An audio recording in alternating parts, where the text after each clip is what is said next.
With the recent news of the disbandment of Gugudan right at the end of 2020, instead of making another video about what happened to them, which I already did, you can check it up in the top right corner, I want to cover what seems to be an ugly and very strange curse that has happened to almost all members who were in IOI that debuted in other groups. Mainly, we'll take a look at the careers of the girl groups WJSN or Cosmic Girls, Taya, PRISTIN, Gugudan, and every other member who continued in music. But before looking forward, I always like to look back. But before we get started, let's hear a word from today's beautiful sponsor. Are you bored? You know, you don't need to answer. I know it's yes. That is why you should get Raid Shadow Legends. Okay, you heard about Raid more times than you've looked in the refrigerator today. But instead of being bored, you could be dominating with your own clan of champions with 500 to choose from, with tons of unique skill trees and millions of artifacts to equip. Now, my favorite aspect about Raid is the fact that you can pick up and play whenever, wherever, with the mobile app or even the PC version. Also, no other mobile game really compares to Raid. Raid has put in tons of effort into animations, character design, and a full campaign. From clans to arenas to dungeons to clan bosses, and this month, Raid's got their biggest update out.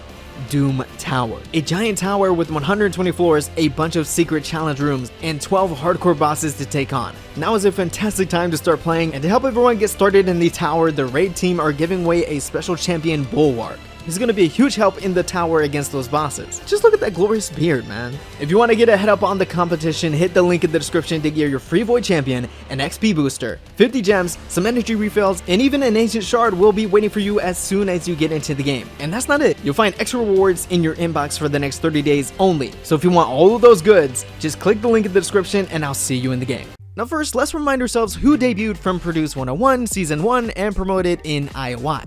That would be Nayeon, Chung Ha, Sejong, Chaeyeon, Kyokyun, Sohae, Youngjung, Yoojung, Mina, Toyoung, and Somi.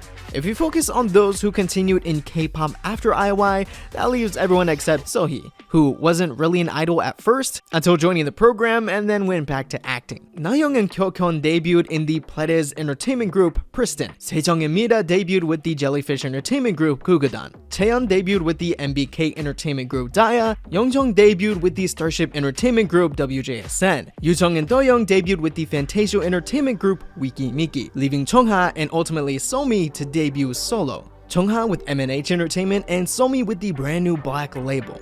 You can easily imagine that these groups would be the leaders of a whole new generation in K-pop. I mean, they were loved by Korean fans from Produce 101 and IOI, even if it wasn't entirely a real survival show. But why have almost every member that debuted within a new group seem to fail? First, let's mention Gugudan. They debuted in 2016 and just disbanded at the end of 2020. But why?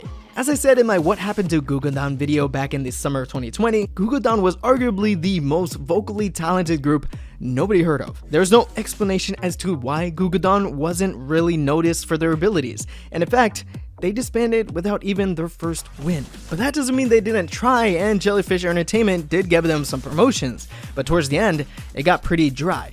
PRISTIN, on the other hand, remains the biggest mystery in not only K-pop, but the entire universe, next to like what's in black holes, Pledis debuted PRISTIN in 2017, and only 795 days later, they disbanded, completely out of the blue, with 2 EPs and 3 singles and 1 subunit.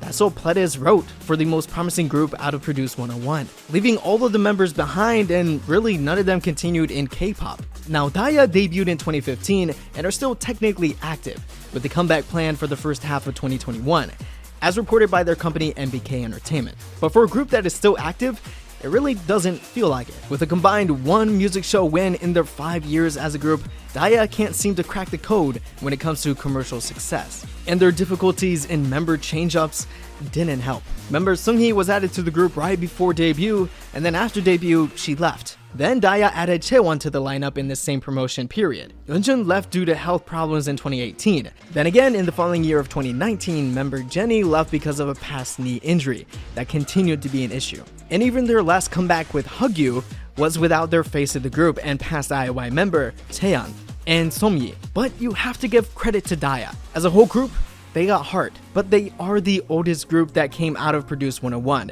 With a typical K-pop contract lasting 7 years, Daya is going on their 6th year as a group. So far, Daya hasn't been in the best position to succeed.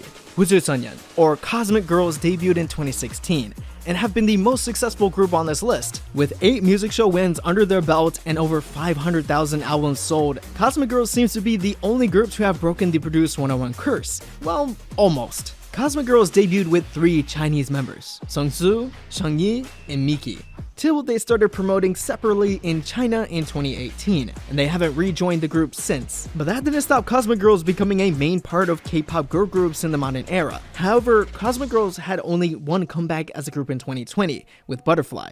On to Weki Meki. Now, Weki Meki debuted in 2017, and as the youngest group on this list, they have done the best with what they had. They debuted with I Don't Like Your Girlfriend and have continued down an experimental sound since, till their most recent release of Cool, which in my opinion has material to perform well on charts. Yet, as a group, Weki Meki has yet to get their first music show win, and album sales has been average at best. Now, that's all the groups that came out of Produce 101 and IOI.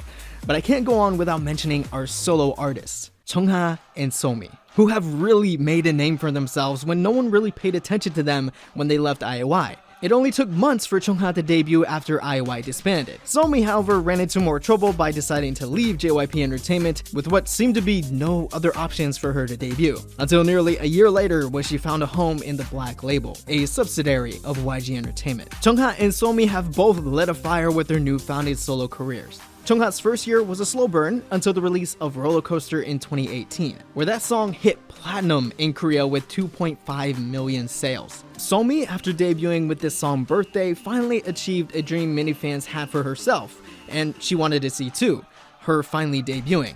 Then Somi found some commercial success with her first comeback of What You Waiting For in 2020, where she won her first music show win on M Countdown. Looking at where the past IOI and Produce 101 Season 1 members went, it does seem like a curse if you debuted in another group, while the solo artists like Chung Ha and Somi are doing great. Now, whether it is a curse being on the rigged program Produce 101 or not, it is scary to see how the members of IOI were so well beloved by the public, and then when they debuted in other groups, they were almost forgotten. Hey guys, hopefully you enjoyed that. If you did, please give this video a like, and if you're not, subscribe and hit the bell so you know when I upload my next video. But yeah, the setup's a little bit weird. I'm still trying to set up my office in this new house, so you know, give me a second. It's pretty bland.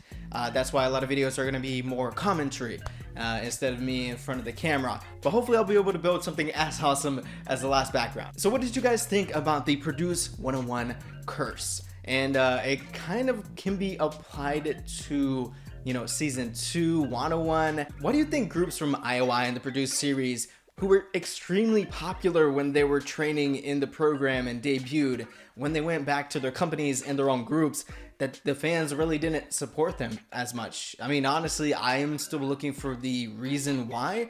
Maybe you guys have some explanations. I'd love to hear what you guys have to say. Now I want to give a big shout out to the people on Patreon, especially the new patrons, like Joe Chu, Blissful Lyrics, and Kels Rojas. Thank you guys for supporting the channel and making these videos possible. If you want to help out, head over to Patreon, consider supporting as little as $2 a month, and it helps me create new and awesome more content for you guys. Also, if you didn't check out my K-pop rewind that I uploaded on the 1st, it's pretty cool. I mean, I didn't spend a lot of time on it, and you know, I think it's awesome. So you should check it out. But that's it for me, Wave, and I'll catch you guys next week for a brand new video. Annyeong.